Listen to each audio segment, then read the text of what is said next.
Magandang tanghali mga guys.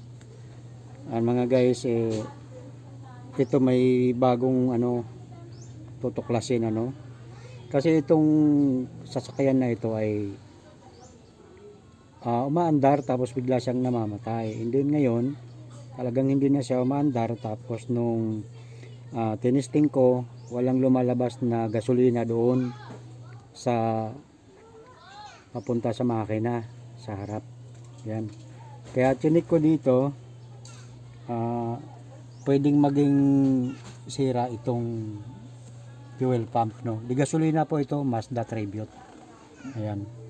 Dito natin first time ko lang magbukas nito, pero ito titingnan ko ano nangyari dito. Maaaring barado kasi ito. Yan. Upo ka kaya dyan. Yan, okay. Wala kasing tools, dapat may pang pihit dyan, pero ito ang paraan ko para ma-open. Yun yung matigas pala.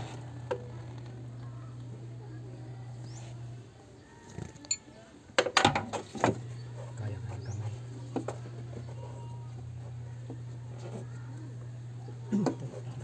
Tigas.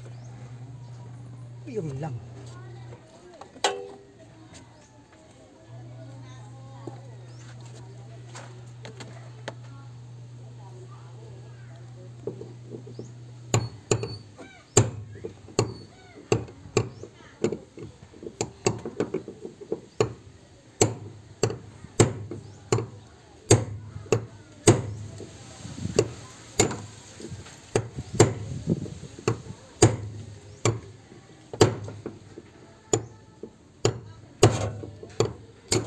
Pause mo muna. Mga guys, medyo pukpukin natin ito mga guys, dapat kasi nipis ito. Pero alalay lang mga guys, no, kasi baka mapasag yung nakangipin niya. May guma kasi ito mga guys, kaya medyo matigas itin.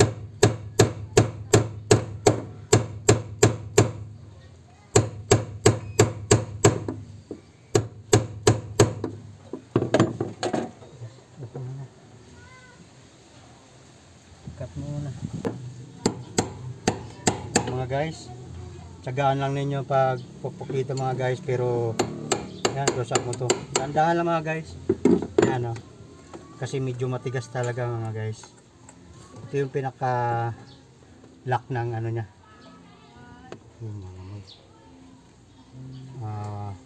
ito yung pinaka fuel pump nya, no. Yan mga guys, makikita natin dito nga guys, may filter dito.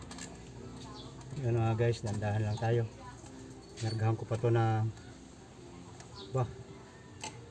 nargahan ko pa to na 300. Baka malinis naman mga guys. Yun.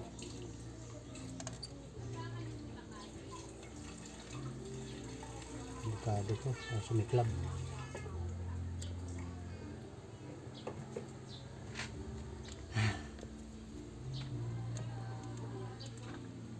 Yung mga guys, delikado to mga guys, ni gasolina to, Tribute. Takpan nyo mga guys para hindi maano. Cut mo. Puka. Ayan mga kaibigan, ito yung pinaka fuel pump nya, no, ng Mazda Tribute. Close up mo nga to. Yan. Malinis naman yung kanyang filter, pero ayaw umakyat yung gasolina. Yan, yung check natin yung pinaka-motor nito. Guys, ito yung pinaka-floater niya mga guys. Kung malalaman kung gaano karami yung gasolina. Ang nangyari kasi nito ay walang maakyat na gasolina doon sa injector, no, sa harapan. Check yung motor nito.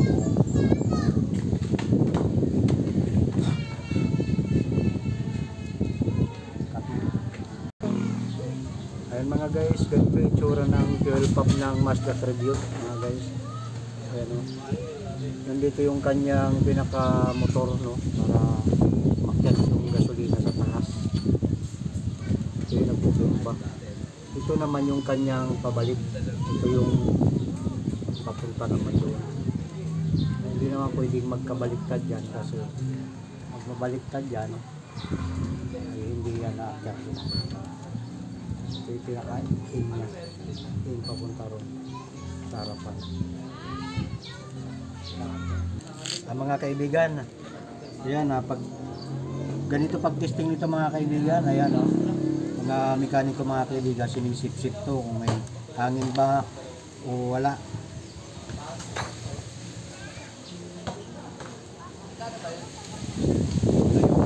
Sa hangin sa gasolina mga guys, walang mga lagas. Ito naman yung pabalik. Ito yung out papunta doon sa harapan. Ito naman yung pabalik. So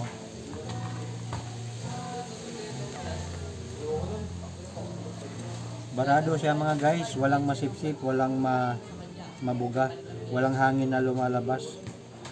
Itong dahilan mga guys, kasi pag switch on mo yung ignition mga guys, bumubuga ng gasolina doon sa harapan, pero mamaya nawawala na siya, patay na. So titirik na yung makina nyo. Yan, may time naman na okay, siyempre yung gasolina nakaakyat na doon, umaandar siya.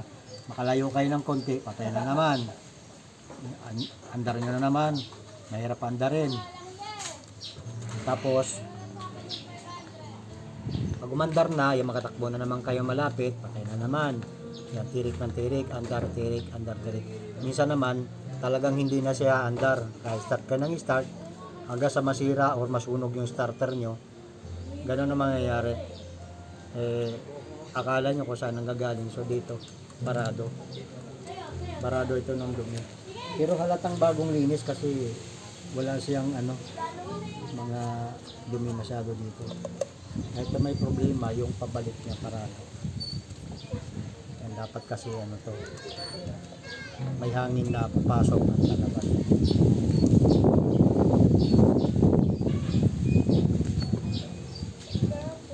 Ayun. Pasensya na kayo mga guys, yung kumakain kayo ng gasolina. Yan. Mga mekaniko mga guys, minsan nakakainom talaga ng gasolina. Pero huwag nyo lunukin at baka matigok naman. Yan mga guys, so bubuksan ko ito mga guys kasi nandito yung parado. Yan. Maaari pong itong sanhi ng tirit ng tirit ang inyong sasakyan dahil wala nga pong nagsusupply ng gasolina doon sa papunta doon sa harapan, papunta sa piston. Ayan mga guys, pag inon mo naman, gumagana naman yung pinaka water pump nya, ay fuel pump. Ito sa ilalim maliit, iikot yan para bubuga dito. Yan, buga doon, yung mga hindi nasusunog babalik naman dito. So hindi siya makabalik, kaya ayan, hindi siya makabalik, titirik na siya. So magkakaroon siya ng hangin sa ilalim. Pag napundo na yung hangin, so hindi na bubuga ito. Ayan, parado. Hanggang dito na lang muna yung video ko mga guys siguro.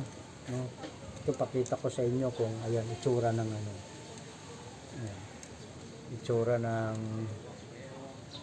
fuel pump ng Mazda Tribute, SUV. Ayan, SUV Tribute. Ayan, mga guys, ayan. Ito yung plotter. Ito yung nagre-reading doon sa kung gaano na karami yung gasolina ninyo. Ito mga guys. Pag konti na lang bababa yan, pag pataas, doon malalaman kung gaano karami yung gasolina nyo. Yan mga guys. Linisin ko muna ito mga guys, pero putulin ko muna yung video at forward tayo mamaya mga guys. I-video na lang ulit ako para doon sa pag-assemble at saka pagpaandar kung malinisan ko na ito. Ngayon kung talagang sira yung fuel pump, ay obligado siyang palitan. Kaya lang medyo mahal din po ito, kaya sa ngayon wala pang budget. So linis-linis lang muna, baka madala pa. Ayan, pag may budget na, saka bibili ng bago. Hanggang dito na lang mga guys. Salamat sa inyong panonood sa aking YouTube channel. Ayan po, don't forget to subscribe at paki-share na lang po. Ayan. Kaya huwag kayong magsawang manood sa aking YouTube channel. Kahit papano, mayroon po kayong kunting matutunan. Ayun, sa mga mekaniko naman, sigurado kabisado na nila to at alam na nila to. Kaya hindi na sila pwedeng magtanong pa kasi marami na silang alam kaysa sa akin. Ayan, ayun naman po sa mga baguhan at saka mayroong sasakyan na ganito. At hindi lang naman ito ang Mazda Tribute na may ganito. Lahat po na sasakyan ay may ganito po. May fuel pump. Yan, iba-iba nga lang ang design at iba-iba ang forma at saka iba-iba kung saan nakalagay. Yan, sa mga modelo na computerized na, computer box. Yan, mga sasakyan na computerized na. So, nandito ang mga fuel pump. Ang katulad din po ng mga Ford Everest. Yan, dito rin po, ganito rin po ang kanilang fuel pump nasa nakalubog sa tangke. Ayan, yung mga lumang modelo naman mga kaibigan ay ang fuel pump doon mga kaibigan ay nandoon sa makina, nakadikit.